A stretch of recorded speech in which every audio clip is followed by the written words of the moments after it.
তো hello guys, তো welcome to my Facebook channel. তো তোমরা সবাই কেমন আছো? আশা করি সবাই ভালো আছো, সুস্থ আছো। তো সবাইকে হ্যাপি মকর সংক্রান্তি।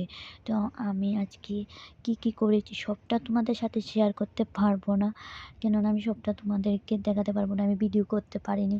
তো যতটুকু ভিডিও করতে পেরেছি তো তোমাদের দেখাচ্ছি। তো এখানে মা উঠানটা লেপে নিয়েছে, তো এখানে পাপা খেলা করছে মোবাইল দিয়ে।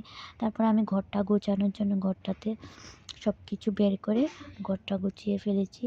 তার মধ্যে মা বাজারে চলে গেছিলো, তো মা বাজার থেকে এসেছে। তো চলে এসে তার মধ্যে আমার দিদিও চলে আসলো। তো দিদি একটা আসন এনেছে। তো এই দেখো আসনটা কেমন হয়েছে একটু বলে জানিয়ে কমেন্টে। তো এখানে মা বাজার থেকে চলে আসলো। তো বাজারে কি কালকে যে পুজোর জন্য বাজার করেছে, তো এটি নামিয়েছে, তারপরে কেটে ফেলেছে। তার মধ্যে আমিও ওই মটরশুঁটি টুকটাক এটি আমি ছুলিয়ে দিয়েছিলাম। তো আমার ভিডিওটা যদি ভালো লাগে তবে লাইক, কমেন্ট অ্যান্ড শেয়ার করে দিও।